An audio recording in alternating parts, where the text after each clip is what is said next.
All right. Welcome back to another episode of the All American Hoops Podcast, episode 109. It's all fun fact, exit 109 was the exit that me, John, and Matt's our childhood home would get off of exit 109. So that's the number. So we thought we were done with numbers, but no, we're not. But as per usual, joining me is my younger brother Matt Driscoll. Hey, it's always a pleasure. Excited for this exit 109. I go there every day for work, so I have a little bit of a bittersweet relationship with exit 109 now. But excited to be here nonetheless. Love it. And also joining us is our older brother John Driscoll.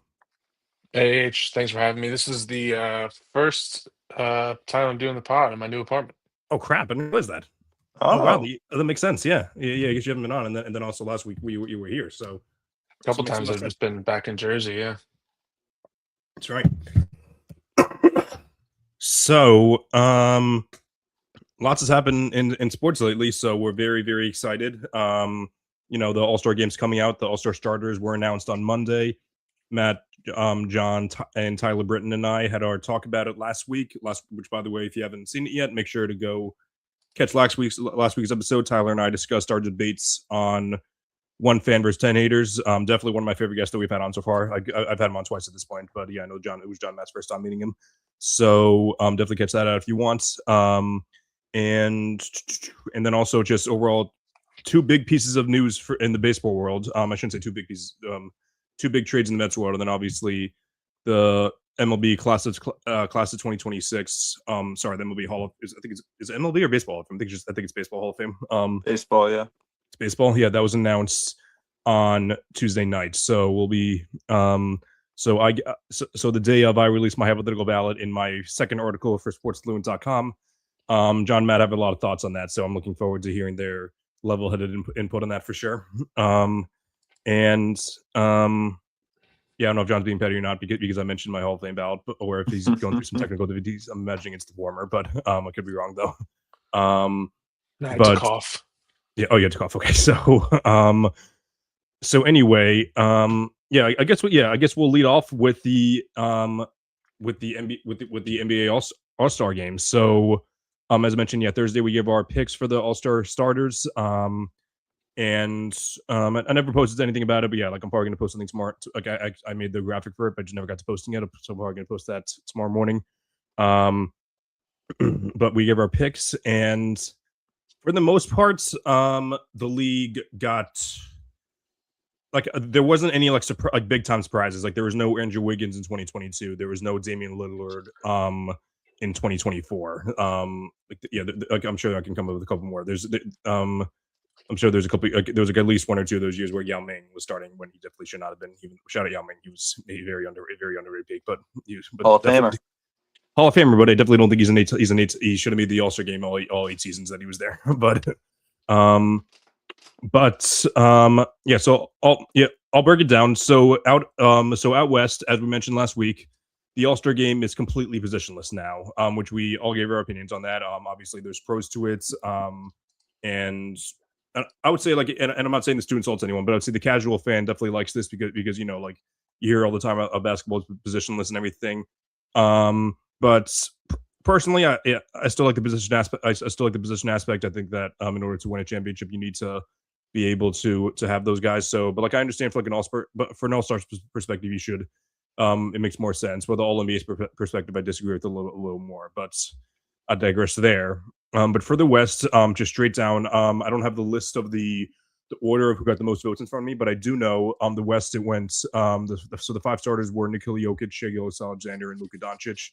I do believe that all 4 of us had the same 4 guys there. The next guy would have been Victor Wembanyama. I think that's John Matt. I'm pretty sure I'm the only one that did not include him in mine as well. And then the last one was Steph Curry actually, and then Tyler was the only one out of the 4 of us to pick him as a starter. I'd imagine that he wasn't really close to your ballots, guys, but he was. I'd say he was relatively close to mine. I definitely wouldn't have started him over Luka or Shai. And a discussion, I would say, but I'm not. But still, either way, like the Wolves are doing better team wise. The Ants putting up better numbers. I don't even. I didn't do like a full deep dive into like the counting numbers, but what I do know is that the Timberwolves have been struggling a little bit, but like it has not been because of Anthony Edwards, similar to the Warriors where they haven't been struggling because of Steph Curry. But I still definitely would. Yeah, Matt and I got Matt and I like this is like kind of like deja vu, except like not really because it's the opposite. But like Matt and I had the disagreement last year where I started Steph Curry and then Matt said it should have been Ants. But I think this year it's pretty safe to say we're on the same side, Matt. Right? Yeah, I didn't realize how, and Tyler mentioned it last week, how good of a number Steph Curry is, like how good of a year Curry's having this year. It's kind of quietly underrated how efficient and how, I mean, it's just because we kind of expect it from him. I still would have Anthony Edwards as you would, you said, right, Chris? Yes. Starting over Curry, but I don't shout out Jack LaSalle. I don't hate having either of them, but I definitely would lean towards Anthony Edwards. 100%. Yeah, so yeah, definitely agreed there. And then for the East, I would say it's pretty, yeah, like for the most part we were similar. So it was Giannis, it was Tyrese Maxey, I want to say. I'm breaking down the guys that we all had. I'm pretty sure that yeah, so Giannis, Tyrese Maxey, and Cade Cunningham. Those were the three guys that all four of us had, but that we disagreed on the last two guys. So one of them was Jaylen Brown, who obviously, surprise, surprise, all three of us had. I picked him, and then Tyler didn't have him. One day we'll get Tyler to come over to the Jaylen Brown side. He's been he's very objective in his rankings, but however, he is a slightly less of a fan of Jaylen Brown as we are. So that's which not really expecting anyone to be as big a Jaylen Brown fan as us, but that's okay though. And then the last one was Jalen Brunson, who three of you guys had him, but I did not. I had Donovan Mitchell over him, which again, surprise, surprise. But that's one of those things where it's kind of like the reverse of last year, where Mitchell was putting up the better number. Okay, so Brunson was putting up the better numbers last year, while Mitchell was on the better team, even though both of them ended up getting the starting jobs. But this year, it's Mitchell putting up the better numbers with Brunson playing on the better team for the full season. He's definitely haven't been the better team the past couple of weeks. But John, do you have any takeaways on that end? You get yeah. So yeah, Donovan Mitchell was the one left out, and then everything else seemed to be pretty accurate. No, yeah, I think it's in terms of the East. I think most of us had like we went 5 for 5, right? And Chris, you went 4 or 5, with the exception of Donovan Mitchell. And I just think it kind of came down to the Knicks, and I think we had this discussion last week when the Knicks were kind of in the midst of their losing streak or their tough streak, and it kind of continued up until yesterday. Or was it yesterday or Tuesday? The announcement. No, they won. They won yesterday, right? I think I could be wrong. yeah, they beat up on the Knicks Knicks yesterday. They won like 122 to 66 or something like that. Yeah. So I mean, until then, it was like my argument was that he was on a better team. He's probably a little bit more important to that team. And then they had the pretty terrible stretch there. It looks like they kind of bounced back last night though. But yeah, I think they got it right. I know we all love Donovan Mitchell, but I just thought Brunson earned it a little bit more. Anything from you, Matt? No, kind of just tagging on to what John said. I think they got it right with Brunson, but I wouldn't have hated if Mitchell was a starter. At the end of the day, like nobody really remembers who the All-Star starters were. That's right. From a couple of years ago. It's just if they made the All-Star game. So it's really not a big deal starting versus reserve, but I think they got it right. 100%. So now we'll go to picking our reserves. So yeah, I went on a tangent about how it's not a tangent, but like it's probably better for the All-Star game that it's positionless. But however, it made it so much harder with picking who to pick, just because it just is like obviously you can pick the 7 best players, but like okay, but like at least with like when it was guard versus guard, you can choose between like 3 or 4 guys. But with all the players up against each other, it's like there's like I would say there's like debatably like 15 guys, like probably like 15 guys. Like it's maybe a little less than that, but like debatably like 15 guys fighting for 7 spots. And how the hell do you differentiate that? I for one, I found a way to do it because that's what I do. And even if I didn't have this podcast, I would still do it. But but John and Matt, you're like I'm not saying you you guys definitely know as much ball as I do, but you definitely don't track the spreadsheet as much as I do for like you don't monitor this as along the season as much as I do, I would say. So yeah, we're not as big of a nerd as you are, Chris. No, that's what you're saying. Okay, well, you're the one wearing glasses now, so I don't know about that. That's true. But I would say, John, so John wasn't here last year when we gave the All-Star picks. I think I'm pretty sure you were seeing. If my memory serves me right, I think you were seeing Harry Potter, if I'm not mistaken. No, you were seeing something on Broadway. Yeah, right. I think so, right? I think that was probably around this time last year. Yeah, I'm almost positive because I remember texting you the day of, and then Matt McCann came on instead. But yeah, I don't know. Like I know you've done it at least once or twice though, John. Like, yeah, do you agree that like this year was a little different, or not a little different from picking in years past? Was it easier or harder? I think it was easier. You think it was easier? Okay. Yeah, I don't know. I mean, for starters, at least, right? Because you're pretty much it's pretty much still like an East-West thing, top 5, and there was really only like 5 or 6. Like there was only like 1 or 2 guys that were kind of like on the fringe or kind of made it, right? Like I think we could pretty much pick like a solid 3 or 4 for each conference. And once you get past that, you can kind of justify whoever your 4th or 5th guy is on that rotation. So for me, I thought it was a little bit easier. Okay. Yeah. So that's definitely another way to look at it for sure. So trying to think of the best way to go about this, because one other thing that made it easier for starters is I liked it for all of us to go like position at a time. Like I like it when we both said we both had like, okay, we can do guards, then forwards, then wild cards. But I think it's gonna be more effective this year is if we all just gave our 7 spots one at a time. I believe that's the most efficient way to do it, because otherwise we'd say I guess the only other effective way to do it would be just ranking our picks, but I feel like that might get a little sloppy. So yeah, we don't have to do that. Matt, give me that look. It sounds like it looks like you want to do. Do you want to do that or no? No, you're good. Okay. Give Jack cool. LaSalle some love. He's I'm sorry. He's carrying the chat on his back. My bad. Yeah. I was thinking about that. So Harry Potter goats. He gives a nice shout out to Jordan's hats, of course. Joey Donovan's in the chat too. Joey Donovan is in the chat. Yeah. Shout out Joey Donovan. Group leader of our Mets group chat, Joey Donovan. Nice. That was overrated. Yo, geez.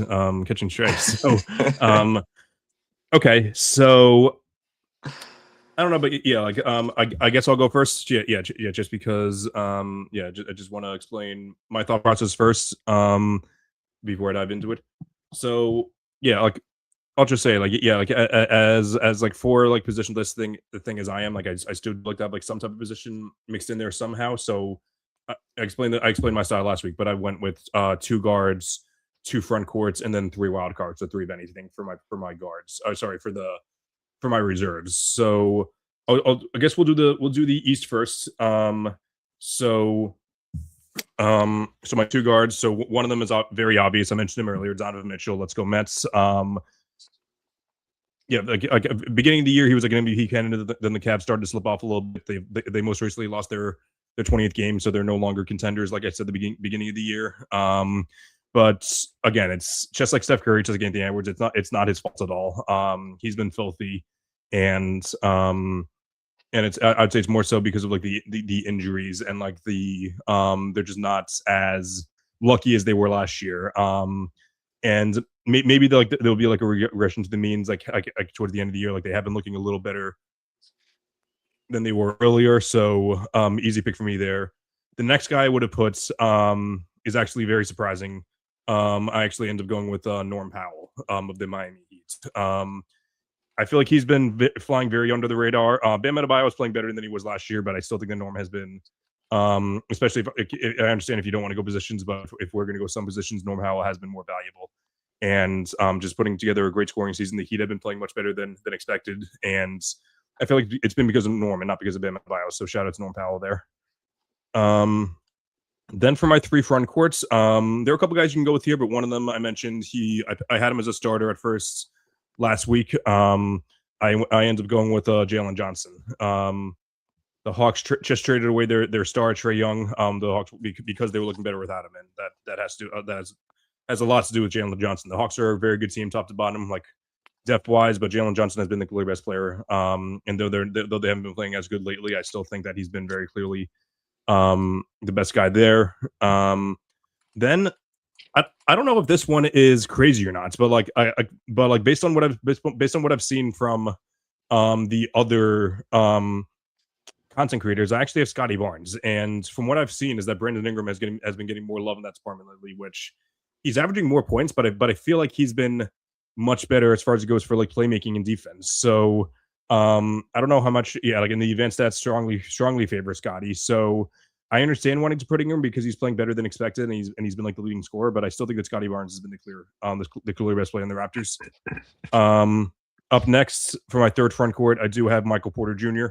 That's probably the most shocking one. I would say at least once a year. Like it's usually out in the East. Honestly, we have like one. How the hell did this guy get in here? And for that, I think it's Michael Porter Jr. He's been phenomenal. Yeah, he's been phenomenal for the Nets. Like I think like I looked up like a couple weeks ago. I think it was like a solid like I think they're like a -1 with him on the court and like a -13 with him off the court. So it used to be my mindset used to be like, oh, MPJ is just like a high stats, low impact guy, but maybe he's just on a very bad team and it shows that his impact is higher. But shout out to MPJ, he's having a very good season.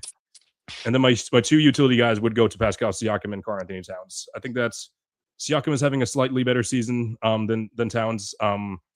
Towns was more so, if I'm being honest, a matter of just picking a 12th guy because because the East has been pretty disappointing in talents, and Cat has been a little disappointing for sure. But I feel like he's been solid in some ways. But Pascal Siakam has been he's been carrying the load for the Pacers. The Pacers have stunk this year, but it's because they've lost their first and third best player in Tyrese Halliburton and Miles Turner. But Siakam has still been pretty solid. So long story short, I got Donovan Mitchell, Norm Powell, Jalen Johnson, Scotty Barnes, Michael Porter Jr., Pascal Siakam, and Karl-Anthony Towns. I just want to take this time to shout out the comment section, shout out the Mets group chat. They're really representing the All American Hoop Pod right now. I got it. Yeah, I got to read it now. Yeah, I wanted to keep the pod flowing, but yeah, I'm definitely gonna take a look over there now. While I guess I'll let you guys give your picks, and then we can discuss our differences and everything there. Mine's going to be very, very similar to yours, Chris. I had 6 out of the 7 same picks. Instead of Karl-Anthony Towns, even though I just looked it up, Cat does have better numbers than this guy. But I just thought with the Pistons being so successful as they've been this year, I have Jalen Duren over Karl-Anthony Towns, and I receive about 150 texts each Knick game complaining about Karl-Anthony Towns from members of the comment section right now. So if you have Karl-Anthony Towns over Jalen Duren, I totally get it. But me personally, I have Jalen Duren, and then like you said, I have Scotty Barnes, Michael Porter Jr., Siakam, Jalen Johnson, Norm Powell, who somehow his prime is when he's 32 and 33 years old, and then Donovan Mitchell as well. Dean saying, "Hey, that's me." I'm assuming he was talking about the Karl-Anthony Towns. Yes, Karl-Anthony Towns complaining about. So Dean also said Carl Pounds does not belong in the All-Star game. I didn't see that. I have similar. Well, Dean, that was like me last year when I said that Jaylen Brown didn't deserve to make the All-Star game because, like he had like a brutal 5-week stretch there, but I still picked him because of everything there. But yeah, John, I cut you off. Go ahead. I have similar list to you guys. I got D. Mitch, obviously, Jalen Johnson, Scotty Barnes, Michael Porter Jr., and Norman Powell. I do have Pascal Siakam not on my list. Okay. I think he's putting up probably better numbers than at least one person I'm going to name in a second. I think he's averaging like 24 games, but the Pacers have only won 10 games. Like 10 and 35. Yeah. I think if I'm gonna vote you for an All-Star appearance, I probably need you to be a little bit better than 10 games or 25 games under 500. And if you are 25 games under 500, you should be averaging like 30. I guess that argument probably doesn't hold up against everybody that I've voted for or have fan voted for in the past. But my last two picks are Karl Anthony Towns. I know he's under a good deal of criticism, but he is on a winning team. He is one of the best offensive big men in the league when he's on. I know he's going through a little bit of a rough patch right now, but I'm primed to say that he'll bounce back from that, being a Jersey legend and whatnot. And then, of course, I have one of the Unction's best players, Jalen Duren. I think he's a great player on both sides of the ball, great rebounder, really, really good. I don't even know if you could call him a 1-2 punch with Cade, but definitely in that top 2-3 players on the Pistons, who are an overachieving team this year. So, those are that rounds out my top 7: D. Mitch, Cat, Duren, Johnson, Barnes, Porter Jr., and Powell. I will say, I would like to give an honorable mention. Just missed my list besides Karl Anthony Towns is Con Knipple. Shout out members and students of the Con Academy. 19 points a game on 43% from three. So efficient king. We love Con and the Con Academy. Just missed my list. Dude, I never understood the Khan Academy joke until you actually said the thing out loud. I'm like, wait, Khan Academy? I'm like, oh, Khan Academy. Okay. Yeah, I guess I came up with that. I'm pretty proud of it. I don't know if people actually call him that on Twitter or not, but oh, they don't? Okay. I have no idea. Probably not, honestly. I don't know. Yeah, Dean and I just send propaganda to each other every once in a while. Nice. Okay, so I'm just jotting these down real quick, and I'm jotting it down not just for when I post it, in a couple of days. I'm doing it for something else at the end of the show. So wait, so Matt had Donovan Mitchell, Norm Powell, Jalen Johnson, Michael Porter Jr., Pascal Siakam, who was a Jalen Duren, and hang on, what? Me? Yeah, so you had Mitchell, Norm Powell. I had your list, except I replaced Karl Pounds with Duren. Got it. Okay, cool. 1, 2, 3, 4. Okay, sounds good. So Norm, Johnson, MPJ. Okay, Scotty. Okay, cool. So that's it for the East. Yeah, so it looks like we have very, very similar lists. So, and it's going to be interesting. It's going to be interesting when we dive into this at the end. Why the hell are we posting jeans? It's Joey, Donovan, and Dean when they're an alliance. Their name is Gene. That's a good one. They kiss before or after they say that? Say it again, John. So, do they kiss before or after they made that nickname? I think both. Gene mentioned common Gene W from the boys. Amazing. So, all right, now we'll go out west, and I'll say this: the West was a little bit easier. I'll do the same thing. I'll dive into it. So I went with the same criteria. So my two guards, I went with Anthony Edwards again. Deserved to be a starter, but oh well. Second guard, it's funny. I did have one player. I don't know if I'll give my honor mentions at the end ahead of him for weeks, but I did end up going with Jamal Murray though. Shout out Jamal Murray he's probably gonna make his first All-Star game. And actually, if you guys watch the One Fan vs 10 haters, one of the haters said oh, Jokic fans are gonna have to do away with the Jokic. Jokic has never played with an All-Star teammate now. So that's good. Yeah. So that's brutal for the Jokic agenda there. But regardless, he's been filthy this year and definitely deserves the nod. For my three front courts, one of them Kawhi Leonard, who I think should be starting. Phenomenal start to the season, and just I shouldn't say phenomenal start because he had like tough first month or so, but since then he's been looking like prime Kawhi, and as far as it goes for building my team to win a championship, we definitely don't want him on my team. But as far as it goes for productivity this year, he's 100% on the top of the list for sure. My next front court would be Matt's guy Denny Avdia. He's Avdia. I don't even know how you say it, but phenomenal production from him this year. I haven't checked his on-off numbers, but I imagine they're pretty good. But yeah, not much else to say. I know people complain about his style of play, but you could say that about a lot of these guys on this list. And the last one for my front court would go to Kevin Durant. He's been at the end of the day. People complain about impact all you want, but I can only imagine that averaging 27 on elite efficiency in year whatever it is, year 16, I want to say, just complete volume, total volume in points, total efficiency, exactly who I want on my championship team. And I'm really hoping that the Rockets. I hope the Rockets win at least one playoffs this year. If they can win 2, that'd be phenomenal. But I don't know how realistic that is. then my last two guys, one of them being Durant's teammate Alperen Şengün. He had a great start to the year and he's still playing pretty solid, but I know people some people question the idea of two all-stars on a team that's not like too super high in the standings. But that being said, I'm pretty sure the Rockets would be like second or third in the East if they were there. But either way, like the two of them have been producing a lot, so good for them. And then my last guy,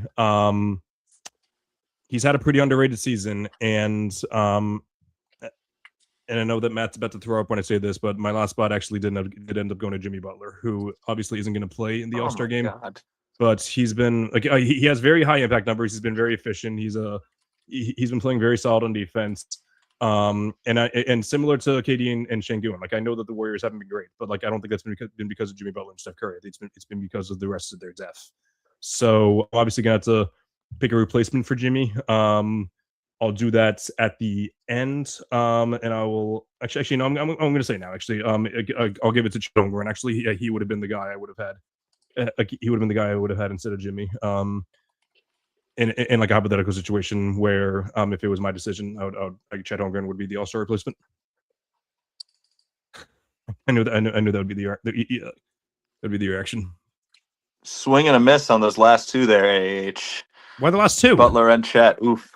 Butler and Chet. I think you were Şengün. I thought you were talking about Şengün. No, Şengün made my list. Yeah. All right. I actually would have forgotten Deni Avdija on my list, so I appreciate you going first. Our lists are pretty similar. I did have Anthony Edwards, Kawhi, Jamal Murray, Kevin Durant, and Şengün and Deni. So again, we have 6 of the same. But my last spot actually goes to Keontae George, who's averaging 25, 7, and 5 on the Jazz. On elite efficiency, he's only 22 years old, and there's not a lot of offensive threats on that Jazz team. So he's seen a lot of the best defenders on his opposing teams. So I'm really, really impressed with Keontae George. He was a waiver wire legend in fantasy basketball last year. So I'm happy he's hitting his stride and becoming an elite player.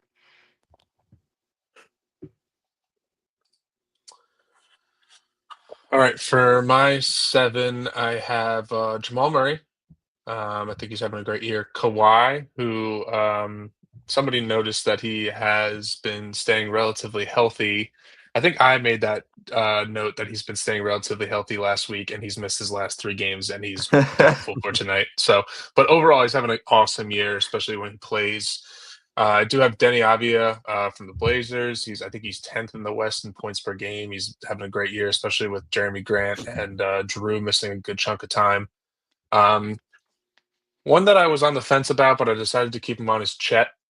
I think his numbers really aren't popping off the page. I think he's at like 17 and 8 or something like that. Defensively, he's great, and he's on the number 1 team in the league. And it's tough sharing meals on that offense with SGA at the line, every 5 seconds. So that was the one that I was kind of on the fence about. I could definitely see a couple people that I would like replace him with. And then just to round it off, I got Şengün, Durant, and Ant, of course.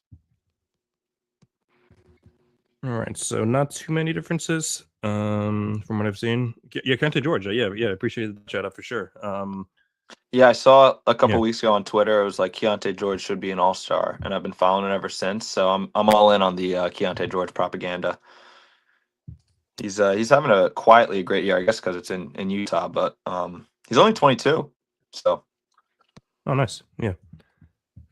Okay, so this is where it's going to get interesting. I don't think I'm going to have you guys practice this because it would have been very complicated to explain. But I'm going to explain mine though. So the way that the All-Star game is going to work is that essentially the teams are going to be split into 16 players from Team USA and then 8 players for Team Worlds. I tallied mine up. I would end up having 10 players from Team World, and then so 10 players from Team World, which means 14 players from Team USA. So that's including if I were to replace Jimmy Butler with Chet Holmgren. So that would be so it's still 14 USA and 10 World. So I would actually need to add in 2 more Team USA guys. So Matt's, and I guess John too. One of those guys would have been Jalen Duren for sure. So I think I think eventually at least one of our guys is going to the guy that we left off is going to squeeze in there. And then my last guy, I did this with holding my nose because it used to be on my agenda, but not so much anymore. That's probably Paulo Banchero because he's not even the best player in his own team, but however, Franz Wagner is the best player on the team. He's not gonna, he's obviously not Team World. Because if I'd be more specific, Team World would be SGA, Luka, Giannis, Jokic, Wemby, Siakam, Kat, Jamal, Denny, and Şengün. And I said Kat just because I'm pretty sure that he expressed earlier that he wanted to represent Team World. I know that's a discussion as to which one that would be. But then Team USA would be Brunson, Maxey, Curry, Cade, Brown. By the way, the starting line of Jaylen Brown is going to be the center. That's phenomenal. And then Donovan Mitchell, Norm Powell, Jalen Johnson, Scotty Barnes, Michael Porter Jr., Anthony Edwards, Kawhi Leonard, Kevin Durant, Chet Holmgren, Jalen Duren, Paulo Banchero. So I don't know if that's just what I'm projecting based on the fact that the Magic are in the playoffs. And Paulo's played more games than Franz. So again, if Franz isn't eligible for that. So basically what I'm saying is that this whole thing is very stupid. About how that has to be organized, and this I'm not saying that Team USA versus Team World isn't a cool concept, but the way that they're going about it, I think is very, very stupid. Yeah, I just counted. I have 10 of my reserves are from USA. So how many starters are US from the East and West? 16. Did you count right? Anthony Edwards, Kawhi, Kevin Durant, Keontae George, Scotty Barnes, Michael Porter Jr., Jalen Johnson, Norm Powell, Jalen Duren, and Donovan Mitchell's 10. Okay. And then however many the starters. Okay. The reserves. Yeah. The starters is 5 more, so that's 15 actually. So Okay. That's why I was confused. Yeah. So you need one more USA player. So I guess I'm not gonna have you pick unless you want to say who it is, but I don't know who that would be. Could it be East or West? That's a great question, Matt. I would imagine it would be either East or West, but they haven't made that clear. But I'm not sure. All right, it should be Karl Anthony Towns, but I think I'm going to support my propaganda here and pick Con Knipple. All right. Yeah. Again, I'm not sure. Should I pick Devin Booker? Oh crap! I forgot about Devin instead Booker. of Knipple. Yeah, I'm gonna pick Booker. Yeah, that makes more sense, especially because he's played for Team USA before. Yeah, he's averaging 25, 4, and 5 right now. So yeah, I'll take him. That's really surprising that none of us picked. At least gave him an mention. At least, I know that Ant and Jamal have been better, but I don't know how much better the bench guys have been. But who knows? Just to answer Joey Donovan's question, is the NBA All-Star just trying to mimic the Four Nations hockey like last year? I think that's exactly what they're trying to do, and it's just not going to work. Dean said probably a little bit, but the dudes still won't try. And that's the unfortunate part. I think that they're trying. I think that they're trying too hard to make it interesting, which maybe I don't even know. They've changed the rules a million times, and besides the only 2 All-Star games I can remember is 2018. That was the first year they did the drafts of the 2 team captains. I don't know why they went away with that. They went away with it the year after they made the draft public. Not the draft public. The day after they made the draft right before the game, and that was only because they did it in front of Kevin Hart and Kenny Smith and those guys. So, and then the only other one was 2020 as well, and that was after Kobe passed away, and they also did it was whatever ending that's called. I always forget. It's first team to whatever. What's that called again? Immaculate ending or whatever. Is it immaculate or I don't even know what it's called. But I know what you're saying. I forget what it's called. Yeah, but it's essentially just street ball at the end of it. But target score. I think that's right. So yeah, it's all just silly. But yeah, you know how hard it is. I'm gonna be in Baltimore that weekend with all the Loyola boys. And we're just not going to watch it. Do you know how hard it is? How bad of a product it has to be to have a huge sporting event in a weekend, and there's going to be 15 guys there that love basketball, and they're just not going to watch it. It's very it's tough to do, and the NBA does a great job with not getting guys to watch. They do a great job with not getting guys to watch. And I'm pretty sure last year during the All-Star game, Tony and Jalen and I had our second or third episode of NBA Max, and we were streaming it. And it actually got taken down, and I'm pretty sure it's because more people were watching our stream than watching the All-Star game. If it being so, that's what I'm pretty sure. By the way, John, Los Angeles Clippers star Kawhi Leonard will return tonight against the Lakers. Lead sources tell Chris Haynes. So, oh my god, he's doubtful and he plays. No, he was. It said he was out. So I guess that ESPN just didn't update it. The thing was, I think they had 2 games left on their road trip, and then he just stayed in Los Angeles. Now they're back in LA. So, happy that he is playing because I need the points with my IR slot taken up and Jokic not playing still. Ryan Collins asked a question. Do they still do target score? I don't know. They do not still do target score. They do not. And it's good question, Ryan. Pin that Dean comment. I can't believe how good your team is, John. It's the most annoying thing ever. Did you see? I was in a meeting today, and it was a bunch of important people, so I wasn't saying anything. I was just looking at the draft recap and doing percentage of games played this year versus last year for my team. It's ridiculous. It's ridiculous. Yep. Truly is. All right. Trae Young played in 94 games. 94% of the games the past 4 years. 85? Let me look. Let me pull it up. How old is Trae Young? He was drafted the year after 27.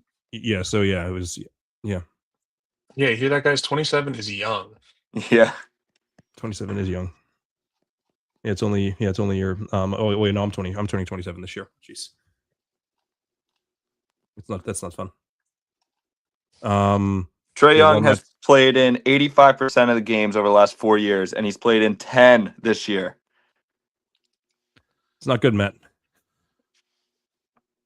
I hate him. Good at all. I hate him. Yeah. I hate him so much. All right.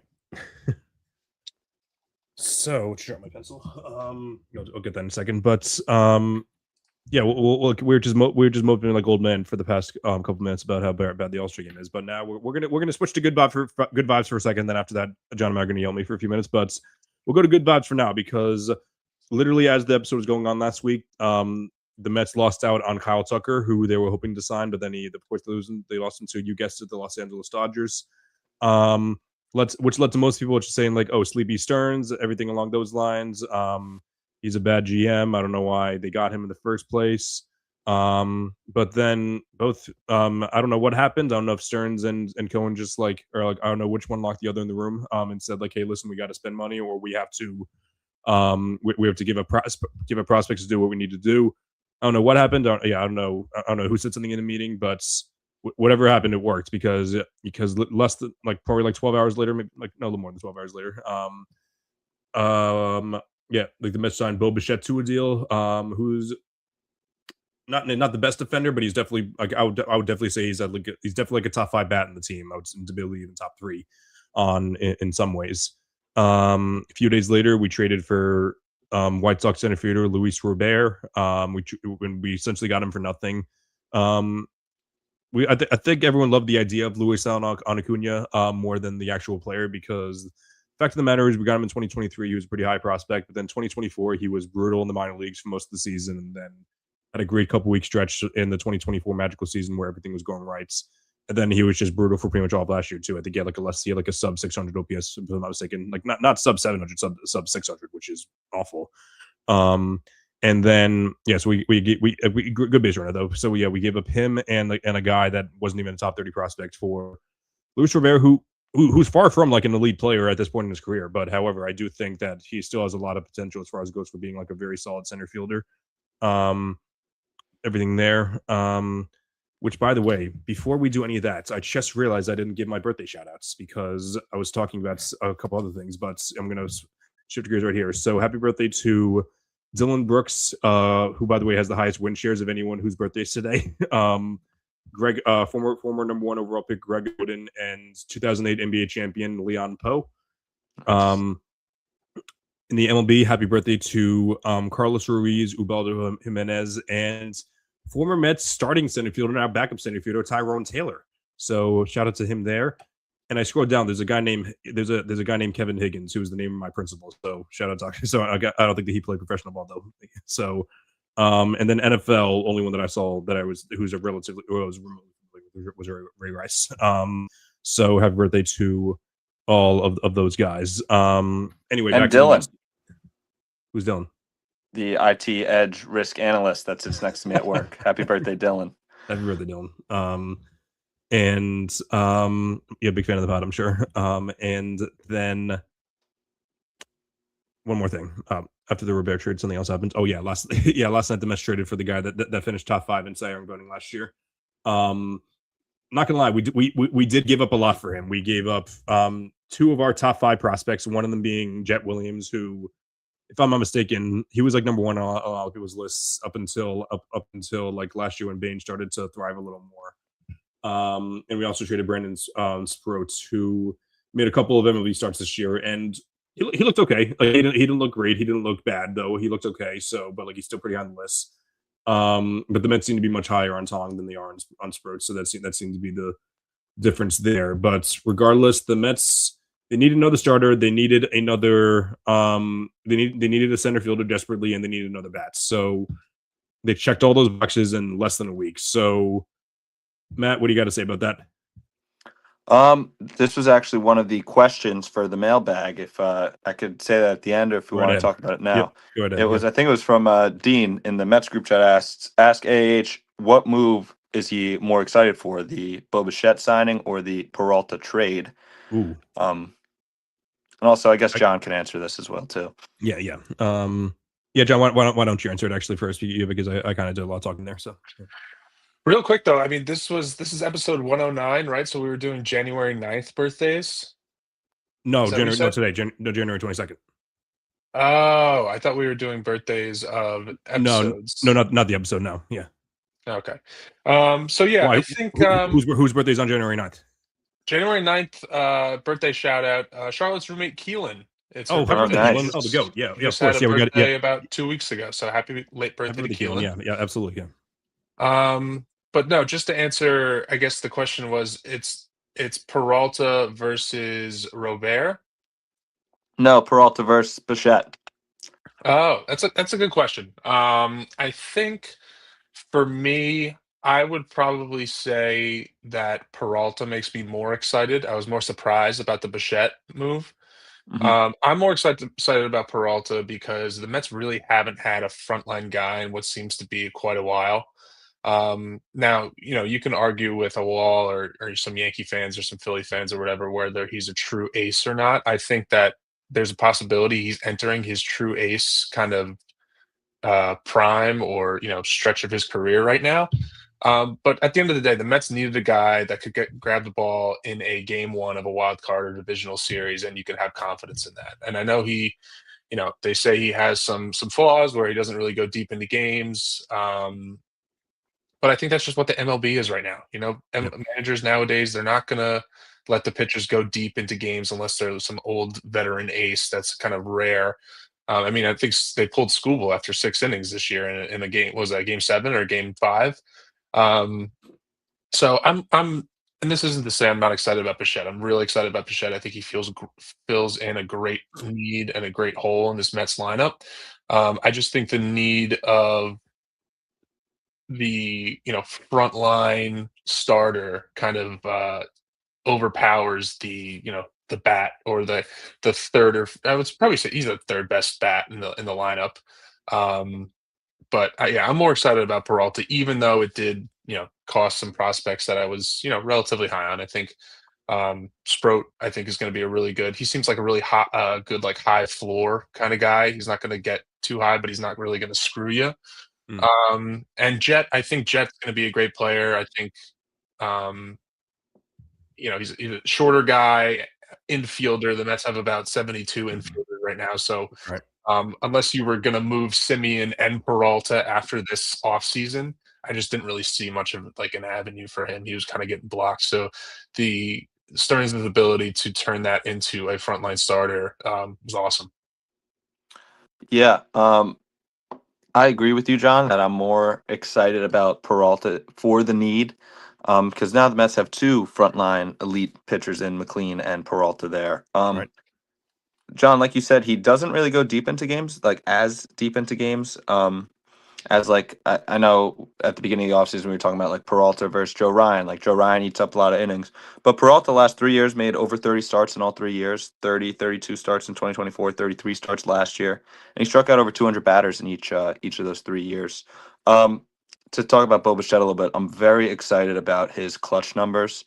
The Mets last year, it's almost impossible they didn't win a game when they were trailing in the ninth inning. It's unbelievable that they no comeback wins. The last comeback Unbelievable how win, literally nothing went well last year at all. Like, it's the last crazy. comeback win was Pete Alonso versus the Brewers, and they Oh my when god. they were down in the ninth inning. Bichette's clutch numbers are really, really good. Same with Polanco. I know we're not talking about him, but I'm excited to have a guy that is in Brandon Nimmo. We do love we do love him. We do miss him, but he went away from getting on base and walking and little base hits. Bichette's a big contact guy. He doesn't walk a lot, but big contact guy, which is what the Mets need. The Blue Jays last year, you saw how important contact was. I know it's kind of an old man take, but I'm a big fan for both moves. But more excited for Peralta just because of the need, but very excited for Bichette in general.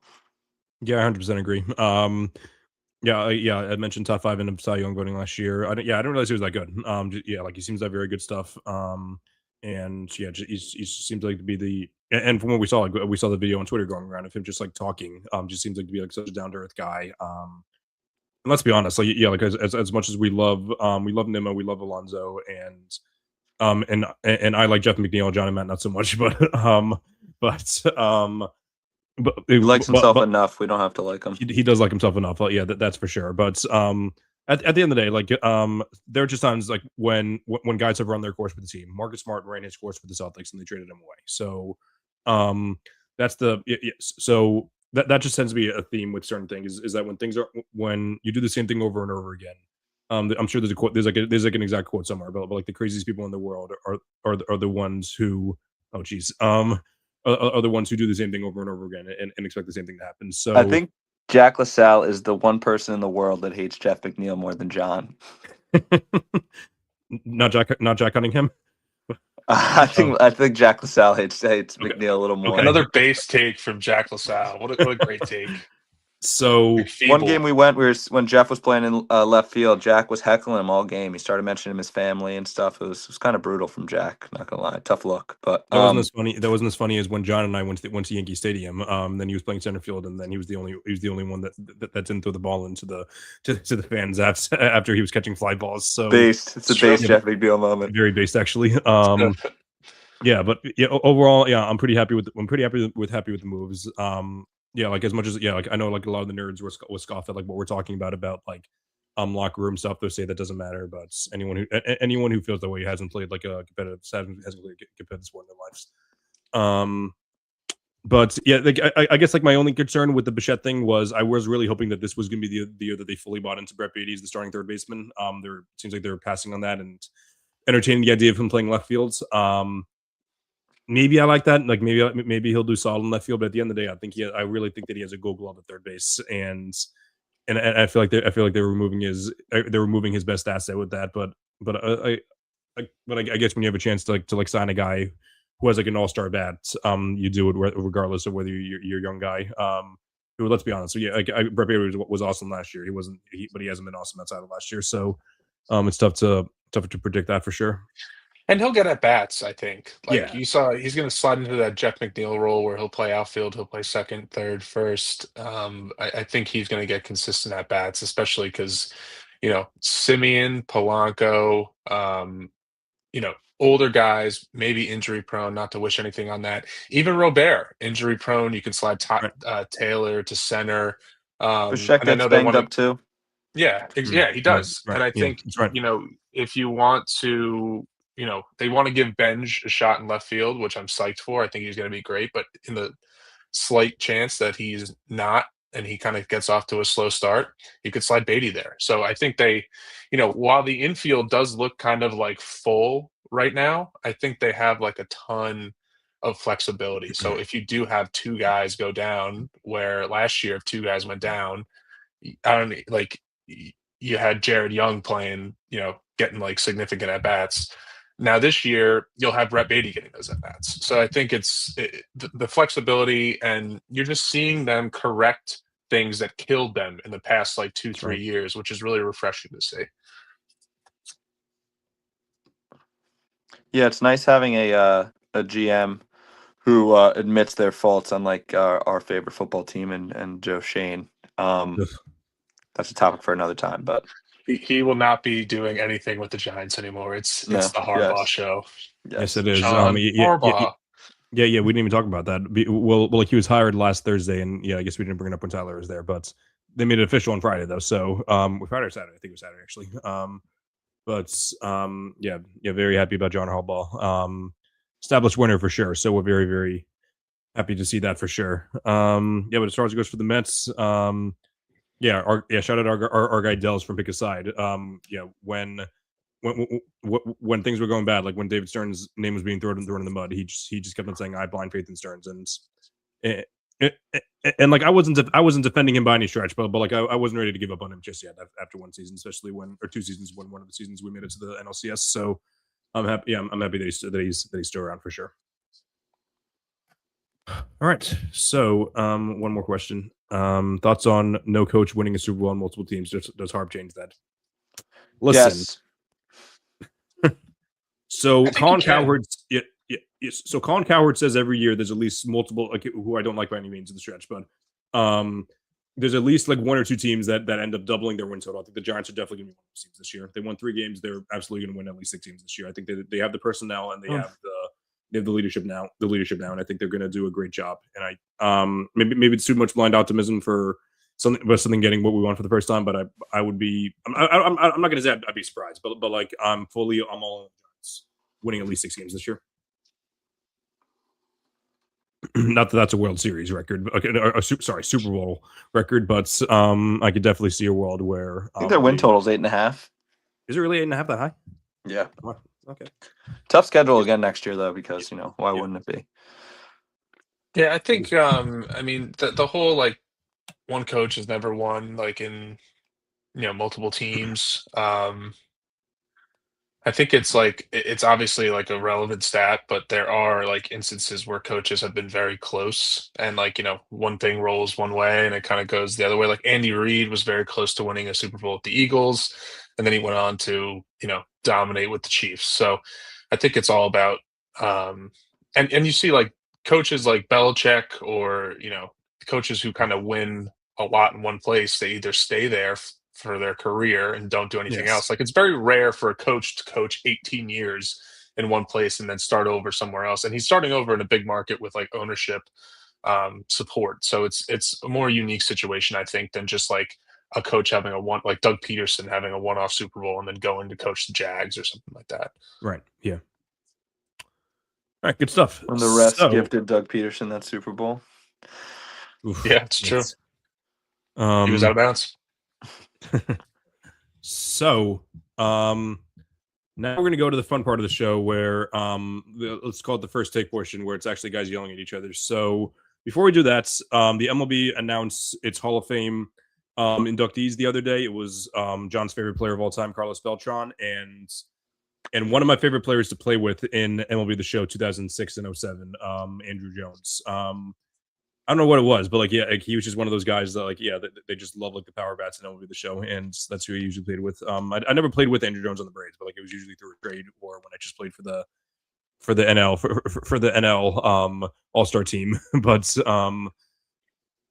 yeah, shout out to both those guys there. Long overdue for both of them for sure. And I mentioned that in my article for when I gave my. I'm hoping one day to be either an NBA awards voter or an MLB Hall of Fame voter. One of those 2 things would be awesome, or maybe both. Who knows? So I started that dream by starting with Primetime. Now with Sports Fluence, I think this is my 4th year doing it. I'm pretty sure I did it in 2023, and definitely my 4th year doing it. So before I reveal who I gave, I'm just going to explain my my criteria real quick. At the end of the day, like essentially what it is, like all cracked into one, is I care about how you performed on the fields. A lot of guys left off the steroid guys, which justifiable in my opinion, justifiable, but I feel like it's not as black and white as a lot of the old heads say.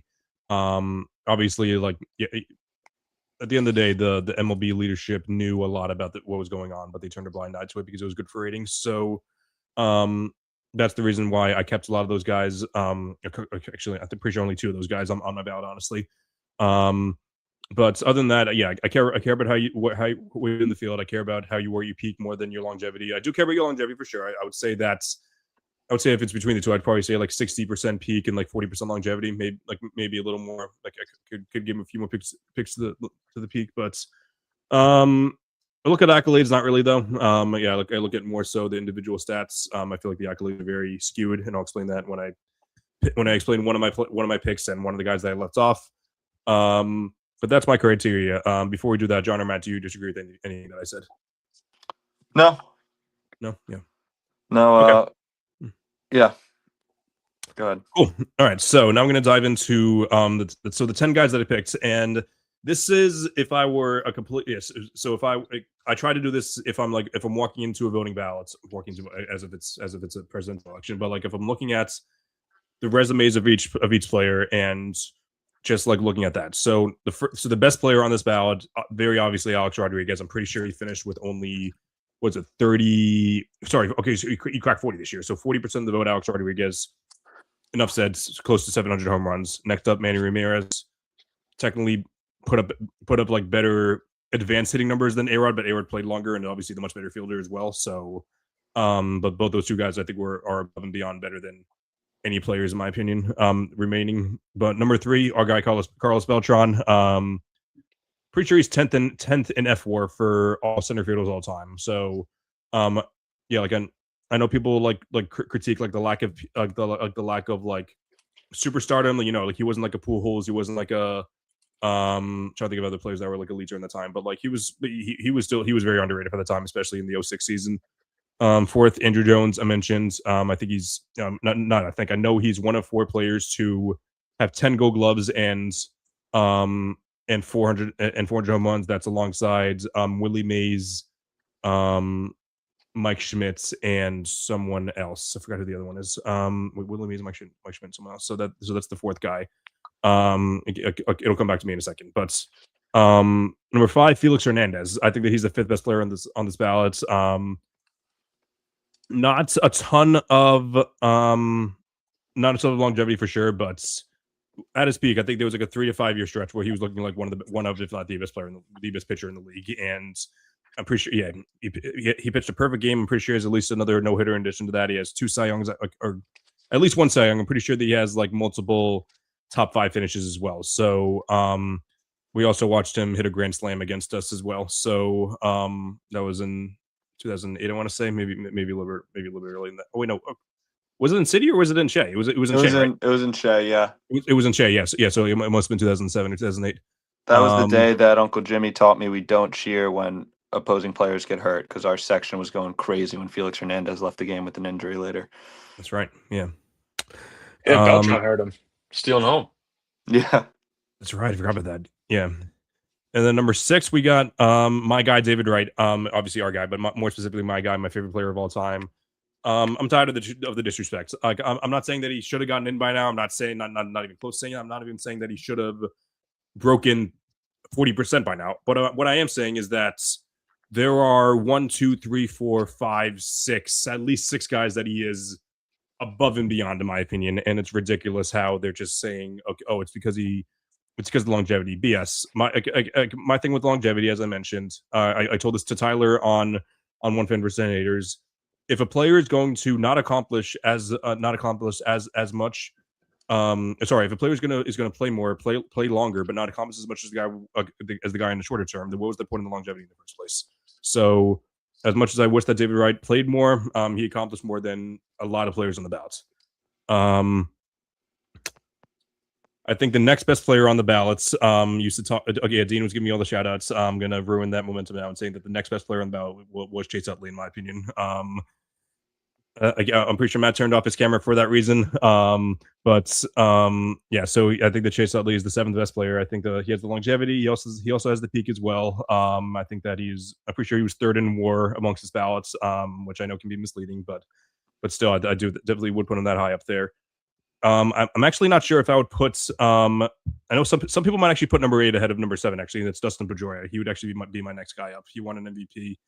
Rookie Dustin of the Pedroia year is light years better than Chase Utley. I don't think he's light years better, but light years, different tiers. Okay, we can pull up the stats later, but Pedroia's definitely I would have him at number 8, and then number 9 and 10. These are more so just filling guys. I like one more thing. I like to fill out my entire ballots. At the end of the day, there are enough guys in the Writers Association that decide to either leave their ballot blank or vote for 2 or 3 guys. So yeah, like that's why I think it's reasonable to fill out the ballot of 10 guys, regardless of whether the guys get in or not. So my 9 and 10 were Bobby Abreu and Francisco Rodriguez, who I think has a justifiable case given the fact that he has the single season saves record that will likely never be broken at this point. I could see an argument for maybe Cole Hamels ahead of K-Rod, given that he was a starter and he had like the clutch postseason in 2008. I know a lot of guys had Mark Burley or Jimmy Rollins ahead, which Jimmy Rollins don't get me started on. But yeah, so those were my 10 guys: A-Rod, Manny, Beltran, Andrew Jones, Felix Hernandez, David Wright, Chase Utley, Dustin Pedroia, Bobby Abreu, and Francisco Rodriguez. All right, I've been letting Matt go first. John, you want to give your feedback to start? On just overall? Yeah, sure. Yeah, I think first off, very excited about Beltran.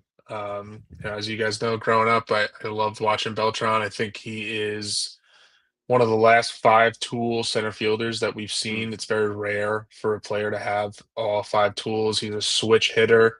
He had 41 home runs for the Mets in 2006. He made some awesome catches in center field. He did have a couple some injury history, but overall, and he was awesome in the playoffs. And I think that strikeout against Wainwright in 2006 puts like a taint on how awesome he was during that playoff run. 100%. He was unbelievable, and he was really fun to watch. I'm trying to drag this out so I can look up his playoff stats. In 2006 postseason, he hit 350 with. In the NLCS, he hit 350 with 3 home runs. Mm-hmm. Awesome player. Really wish he got a chance to coach the Mets because I think he would have been a great clubhouse manager. Yeah. Maybe if Mendoza doesn't work out, they could try him out again because he was the fall guy for an Astros team where he took like 30 at bats for that year. When everyone else is playing right now, he was the only guy who got punished for that. Absolutely ridiculous. But yeah, love Carlos Beltran. Very excited for him. Really hope he goes in as a Met. I think he should. That's when he played his best, I think. I could see an avenue where he plays for the Astros, goes in as an Astro, but fingers crossed it's the Mets. Yeah, go ahead. Yeah, I saw the video. He said like, oh, I'm waiting for the process to go through, and I'm pretty sure like people were taking that as like, oh, he's not going to go in as a Met, and I didn't take it that way at all because I'm pretty sure it's like an actual thing where like they don't say it until it's official. Like, because like I for one don't see an avenue where he goes in with anyone else besides the Mets. Like maybe the Royals because that's the team that he was drafted to, the team that he played for the first few seasons. But yes, Peak was with the Mets and he works for the Mets now. So. I don't. I would be shocked. Like if he went in as anything else besides a Met. And I won't dive into every player you named there. I think you did a good job covering them. But overall, I think there has to be a conversation of. I used to be so anti letting steroid players in. I still am not really for that, but I will say that the MLB has already let a steroid user in the Hall of Fame in David Ortiz, and the only reason why they did that was because he's funny and he's good with the media and he was he's nice. Silly, John. Come on. Yeah, that's why. He makes fun of Jeter every time the Yankees lose, and everyone laughs about it. Come on, yeah, and trust me, I like David Ortiz. I mean, he had some awesome that 2004 postseason run against the Yankees with that 3-0 comeback. I mean, really, really fun player. But if you're going to let him in, you have to let Bonds in. You have to let A-Rod in. You have to let Pete Rose in. I mean, you can't like pose yourself as some like holier than thou, like MLB. We're like this all-class organization, all-class league.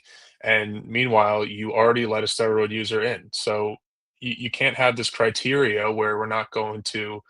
Which, by the way, I mean, this is one of the main arguments for the steroid user thing is that they kind of, more or less like not really saved. It's not like an 80s Magic Bird thing, but like the MLB was not doing well in the 90s and the steroid era came along, and they were fine. They knew about it and they were fine with letting Bonds, Sosa, McGuire, Sosa. They were fine with letting them get all the, the fun baseball watchers to come in and profit off of that. But when it's time for the Hall of Fame, they're just going to sit back and, pick and choose whoever they like prefer. And I say all this as somebody with like, if David Ortiz never got inducted to the Hall of Fame, I would have been like, okay, well, if you're going to draw the line at steroid users or cheaters, that's fine. Like, I respect that. Yes. But the second you let Ortiz in, like, how can you just sit there and like pick and choose from there? That's just my take on the whole steroid user. And like, it's just so inconsistent. Like, because everyone knows that like if you're going strictly by the numbers, Manny Ramirez would without a doubt be there. Why? Like, I know it's only 5 votes. A-Rod with 170 votes, Manny with 165. Why are those 5 voters voting for A-Rod but not Manny? Like, they both got suspended. Like they were both like, I don't think either of them tested positive, but like maybe Manny did. I don't know if maybe that's the difference. But what's the difference between the two? Like, everyone knows they did it. So I don't know. And then Pettit was another one. Who I know that some people say that like he only took steroids to heal an injury, which all right. But 206 votes for him. He was good. He wasn't a great pitcher. He was a good little pitcher. He was a good little pitcher. Yeah, he was a good pitcher. Yeah, he was a good pitcher who happens to be on some monster teams, and he was a playoff riser too. So that's another thing that has him going. But I don't see the hype in him, honestly. And just to wrap up my rant on that, I'll let you go. Chase Utley should not be in the Hall of Fame for playing a position that normally sucks on offense. That's his claim to fame. He didn't even hit 200 home runs, and he has in the thousands of hits, maybe. I don't know. Yes. I was just looking at it. He has less than 2,000 hits. So I'm not going to credit him for. Guess how many times he finished top 6 in MVP voting, John? 0.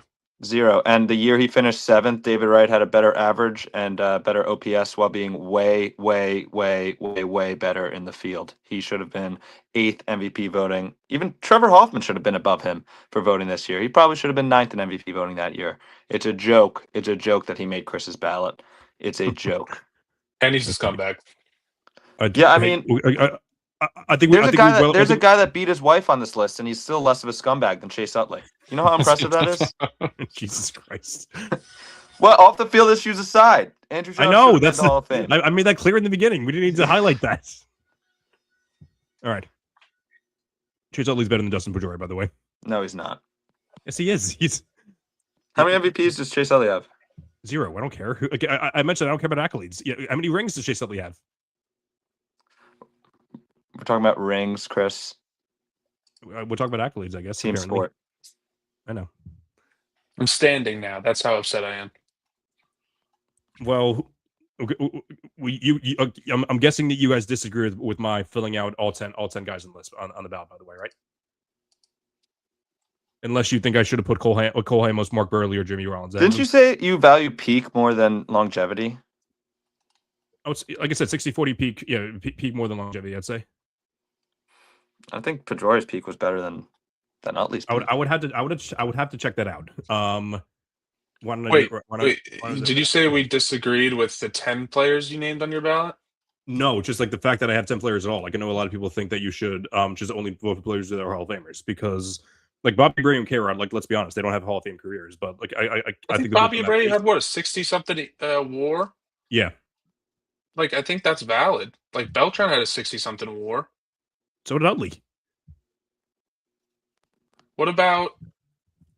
I'm pulling up Utley's individual numbers now. Let's see. What was his best season in 2008? Probably. Abreu had he had 2 30s. Yeah, 2 30s, and there was something else. So let's see. So Pedroia's best year was his MVP year. Oh wait, no, it was by WAR. So he had an 8 WAR in 2011, and then a 7 WAR in 2008. Utley had a 9 WAR in 2008, and then an 8 WAR in 2009. So if we're not going by WAR, so Utley went 292, 380, 535. Pedroia went 307, 387, 474. So was that 131 to 136? So don't know. It's the first time that I'm learning that's. I don't even know which one's the easy one to hit in. I don't know if is Fenway easier or if Citizens Bank. I feel like they're both different in their own ways, but I don't know which one is. I would say they're both hitters. Ballparks definitely. Yeah, that makes sense. But I mean, both of them made my ballot, so I don't know where we're arguing this, but it's only a step above. But yeah, I put Chase Utley ahead of Jimmy Rollins though, because Jimmy Rollins didn't deserve that MVP 2007. I think that's my biggest beef with that's my biggest. You're beef, right about that, Chris. Hang on a second. So like I already mentioned in the group chat, but so Jimmy Rollins with 108 votes, David Wright with 63. Why? Because he stole bases better. So he stole bases better, and I think it's also because the Mets collapsed in 2007 and 2007 as well. I think that was the big reason why they got there. But I don't see why that matters when Wright was better at everything except for stealing bases. And I feel like if the Mets made the playoffs in 2007 and 2008, we wouldn't be having this discussion.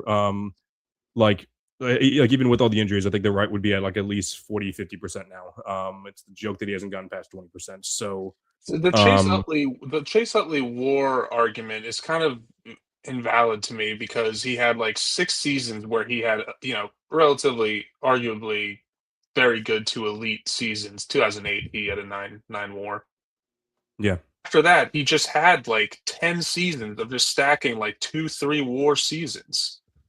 Like it's just kind of like it's like garbage time. Once Pedroia got hurt, he was out of the league pretty quick after the Machado injury.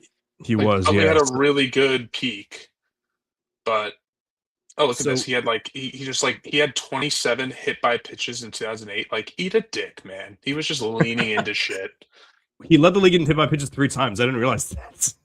Yeah, because he was a prick. That's why. That is insane. How is that a stat? How do you lead the league hit by pitches 3 times? How time are you doing it just because he's one of the worst people ever?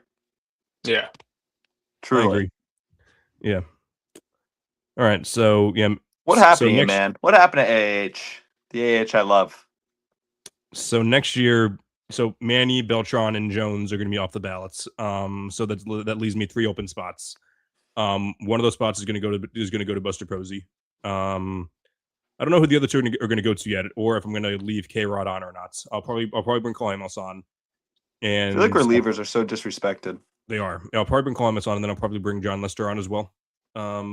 So yeah, I'll probably leave the same 7 guys on unless like a guy like so the same 7 guys, then Buster and Hamels, and I guess John Lester too, and then unless someone wants to convince me that I don't know, maybe Mark Burley is better than K-Rod or Jimmy Rollins, or I don't even know. Dad likes Mark Burley. You could talk to him. He would pitch a game in like an hour and a half. Yeah, well, there's someone else there. Someone like in the next best 2 guys after Buster Posey and John Lester are Brett Garner and Ryan Zimmerman, which Ryan Zimmerman, I feel like he might get past I think he'll reach the 5% threshold because everyone likes him and he had a pretty good peak. But if he gets a higher percentage than Wright because he won a ring, I'm gonna storm the Writers Association building, which we even have, if that's even a thing. But yeah. But yeah, kind of explained everything there. We give our all-star picks. As long as you guys don't have anything else, I think we're good. I think we're good. Shout out to the chat tonight. Electric work. Yeah. Shout out to all the Loyola boys. We're very excited to have you on, and we got to have him on as guest soon. Yes, we got to make that happen. Absolutely. Next week, I'm thinking Monday. I'm gonna have my own show with Jack A.